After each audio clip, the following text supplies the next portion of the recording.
What's going on, guys? Unknown Player here, and today we've got some more Destiny 2 stuff to discuss. Obviously, today was the January update, which, if you don't know, was another one of those quality of life updates. It's supposed to improve a few areas of the game. Nothing significant that kind of overhauls the entire game in a crazy way, but we are going to be going over what's new and also my own thoughts and if the changes are any good or not. So there's obviously the bigger things that we already know about, like Masterwork armor, the raid changes, and Iron Banner, which is now live. There's also some smaller things snuck inside the update that you may not have known about that I want to highlight for you guys. There's even some changes and new additions to Eververse, which is pretty strange, and some helpful tips you guys should definitely know about. So as usual, a bunch of things to round up and discuss in this one video, and do comment down below with your thoughts on all this stuff.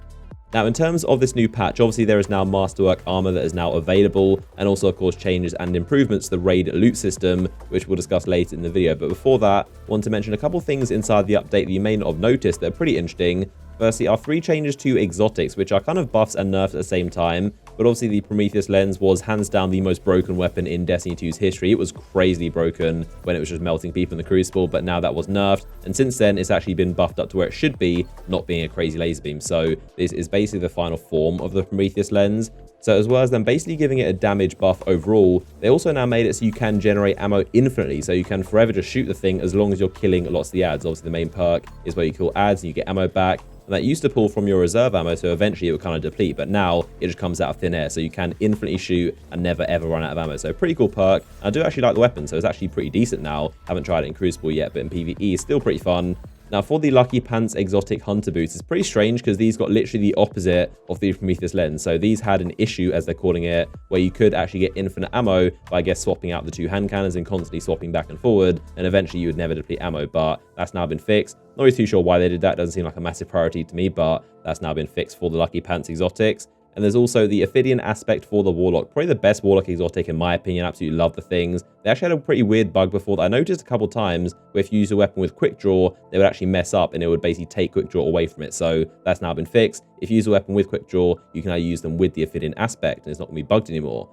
Now, in terms of Eververse, probably the most hated vendor in the tower, good old Tess, she has a new package for some reason. Really random and it wasn't announced, but it's the Stealth Survival Bundle. And the purpose of this thing is a guaranteed way to get that Mida tactical ornament, one of those ones that came in the Curse of Osiris DLC. So it's a pretty strange thing. We actually saw it one time before with the Sub-Zero bundle that came with a Cold Heart ornament. This is for the Mida. So this is going to give you 3 bright engrams or illuminated ones, the Mida ornament, a medallion, and also some bright dust. So that's what you get inside it. Is it worth it? Probably not really. I don't think it's that big a deal. Definitely not worth buying anything in here in my opinion, but that is something new anyway. Now, there's also been a slight change to the prices of a few of our items, which is pretty random as well.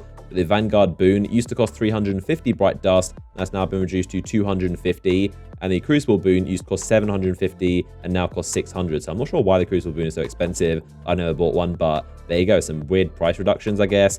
And the third change to this system is actually to do with the XP that obviously earns you bright or illuminated engrams. So, of course, you might remember it was discovered there was a throttling mechanic where basically the more you play, the more you grind, the more activities you do, and the harder ones, the game would kind of scale you, and it made it basically impossible to actually get bright engrams after a certain amount of playtime, which obviously nobody was happy about. So since then, Bungie did take away that scaling mechanic, so it's no longer a thing. We don't know if they're going to add it back. I hope not. But they made the requirements 160,000 XP per level. Now, it's actually been reduced with this update, so now it takes 120,000. So 160k down to 120k, a 40,000 XP reduction. Isn't significant, but it's going to be a little bit. I guess after a while, it makes up for a couple engrams. Regardless, let me know what you think of that, and those are 3 changes to Eververse in this update.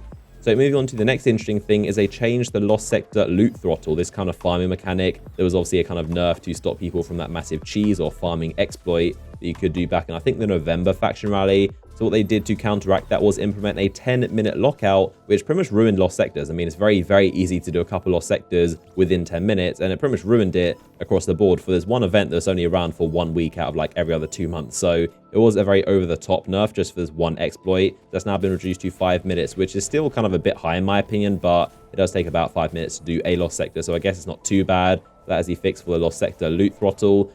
Something that definitely annoyed a lot of us was that Akora waypoint bug. So she had nothing to offer you, but would constantly have a thing above her head telling you to go to her. So that's now been fixed, and you're not going to get that notification all the time. Now, something you are going to get a notification for is the Postmaster. When it's full, you're going to get told about it before it starts deleting stuff. So definitely a nice feature. So those of you with messy Postmasters have less of a worry about losing stuff. So moving on to a few miscellaneous things in the update, they fixed 3 of coins on public events for Mercury, which is really strange because I don't think that was a known thing before. They reported how there was a bug with 3 of coins for heroic strikes, but they never said anything about public events on Mercury. So I'm not sure if the heroic strike thing is still a bug and they're working on that also, or if this is a typo and they meant to say heroic events, but either way, that's a fix for 3 of coins. They've also made it so completing heroic strikes are going to give you more exotics, which is nice. And also Masterwork cores and mod components now go to the Postmaster, which they didn't before. So now you won't be losing them if you get them with a full inventory. So moving on to the next thing I want to quickly discuss is some pretty helpful advice for those of you that are going to upgrade any of your gear, your armor, into Masterwork armor. Of course, the update just came out, so I'm assuming a lot of you guys right now are trying to grind Masterwork cores and upgrade your current armor into Masterwork stuff. Now, something you should definitely be aware of is that when you do so, it is going to re-roll and randomly change your stat bonus. So recovery, resilience, or agility, those ones are going to be changed. So it's not the case where you can upgrade it to a Masterwork and then you can start re-rolling. Once you do that first upgrade into a Masterwork, it's going to re-roll it. So you might have a perfect set of recovery gear, for example, and it's set up all the way you like it. Just know that when you upgrade it into Masterwork armor, that's going to change. So you may get unlucky and it all turns into mobility armor. So definitely something worth being aware of. I mean, it's not really a workaround. It's just a case where it is going to happen regardless. I'm not sure if Bungie intended it to happen. Obviously, it is a feature you are supposed to be able to do, and it's probably one of the best features of Masterwork armor. But I think it's definitely a massive downside. You shouldn't have to have all your gear re-rolled if you want to turn it into Masterwork gear, and it's also going to cost quite a few cores to actually re-roll it constantly to get the one perk you want. RNG is RNG, so it may take you a lot of cores, a lot of re-rolls to get it exactly where you want. So something definitely worth being aware of. I mean, if you ask me, it's probably something that's not going to be fixed anytime soon, so it's not worth holding off and waiting for a hot fix. It's probably not going to be around for a while if they do that at all, and I'm hoping it is something they eventually do fix. Now, in terms of my own Masterwork gear, I've only actually gotten one piece so far. I did a raid, but also a bunch of Iron Banner, and I got one piece in Iron Banner, even though there is a much, much higher chance of getting Masterwork gear in both Trials and the raid. But it was after I did pretty well in an Iron Banner game, it gave me a chest piece as a Masterwork after the Crucible, so that's why I got one. Comment down below if you've got any Masterwork gear yourself, but the rarity seems pretty similar to weapons, as you would expect. So I mentioned doing the raid. Now this, of course, was probably one of the best parts of the update. The raid loot system is significantly better and makes it slightly worth doing now. I still don't think it's perfect, but it's definitely an improvement. And I think the best part is probably the raid perk system. So all your raid gear now is raid perks, which are basically mods. They come for free, even on old gear. So for some reason, I actually had a full set of Hunter raid armor stored up in my vault. So I upgraded it all and kind of infused it. And obviously those still have the perks on them, so I can just apply them straight away. And I went into the raid with a full set of raid armor with those perks available. Now, in terms of my thoughts on the perks, they're actually pretty cool. I really wish they were inside all of PvE and not just inside the Leviathan raids, but there are quite a few combinations with perks and exotics you can utilize. I think one of the best ones is got to be the Gauntlet perk. So this actually gives you bonus damage after you melee something, and it's bonus damage for everything. So you can actually pick up the craniums, the Vex craniums, and if you melee something, it's going to give you more damage, so more damage to Argos. You can also shoot the mines a lot quicker, so you can get 2 mines with 1 laser beam with 1 cranium, and it's also the same thing when you're sliding the orbs across on phase 2, so you use less ammo actually sliding them across. So that perk is definitely very helpful. I also like the one that gives you more grenade energy when you pop a super.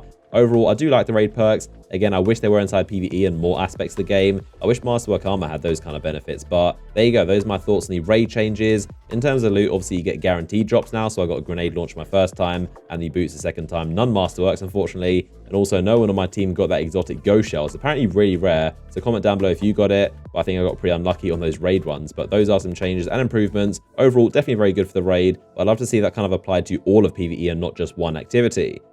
So I also want to mention those new Iron Banner Season 2 weapons that arrived today in Iron Banner. Now, these are some pretty interesting weapons. A lot of you have asked me what I think about them, if they're worth going for. So long story short is they're not really game-breaking. These are not weapons that are going to be must-have, essentials, overpowered. They're definitely not that. Now, they are pretty interesting for themselves because of their archetypes, which are very strange and obscure, they are actually kind of the best of each of them. So you've got a high-impact hand cannon, you've got the Vice kind of rapid-fire scout rifle, and a slug shotgun. So in themselves, they're all very niche and very underused archetypes because, honestly, they aren't that great. So while the archetypes are actually bad, the weapons in themselves are probably the best of those archetypes. So it's a very weird situation. I think my top pick would be the Scout Rifle. It's both good in Crucible and PvE, so it's definitely worth picking up. I think the main reason to grab these weapons, if you can, is because if they change the sandbox with major buffs and nerfs to archetypes, and these archetypes become good, then you could have a very good weapon in your hands. So for that reason, it's worth grabbing, only if you have the tokens pretty much. So save them in your vault, but until then, they're just going to be pretty fun weapons to have that are kind of different and something new to try if you want to do that. So those are my quick thoughts and summaries on the 3 Iron Banner Season 2 weapons and if they're worth grabbing or not. So as always, if you did enjoy the video and want to help support the channel, then like ratings down below are always much appreciated. If you want to make sure you don't miss out on my future uploads, then you can subscribe with notifications turned on and you won't miss my new videos. And of course, until then, you can click the image on screen right now to watch my recent Destiny 2 video. So as always, I appreciate you guys watching and the constant support, and I'll see you guys in the next one.